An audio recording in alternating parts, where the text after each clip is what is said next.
Merci. Philippe Noguès. Philippe. Merci, Monsieur le Président. Je voulais profiter, Monsieur Abadie, de votre présence pour avoir votre avis sur les épineuses questions des déchets et du démantèlement des centrales nucléaires. Les déchets, d'abord. À en croire un document que j'ai vu il n'y a pas très longtemps, produit par Arte, les rejets toxiques de l'usine de retraitement des déchets nucléaires de La Hague apparaissent particulièrement préoccupants, à la fois pour l'eau et pour l'air. Pour l'eau, et même si depuis 1993, un accord international interdit de jeter des barils de déchets toxiques dans nos océans, il reste toujours autorisé, malgré tout, de rejeter des déchets radioactifs grâce à des pipelines. Or, des prélèvements réalisés par Greenpeace et analysés par la CRIRAD ont relevé autour du pipeline de La Hague une présence importante de tritium, de césium et de cobalt dans les eaux, les algues, et plus grave, dans les crustacés et les mollusques, éléments susceptibles donc de contaminer la chaîne alimentaire.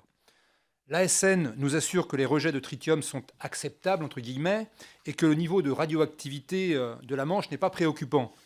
Pourtant, j'ai pu lire qu'une des volontés de l'ANDRA et de l'ASN était de réduire le niveau de rejet dans la mer.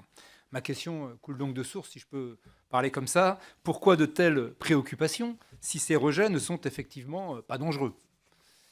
Et puis, juste un tout petit mot pour conforter les propos de notre président de commission. Un rapide mot sur le problème du démantèlement. En tant que Breton, je connais bien la centrale de Brennilis, j'habite pas très très loin.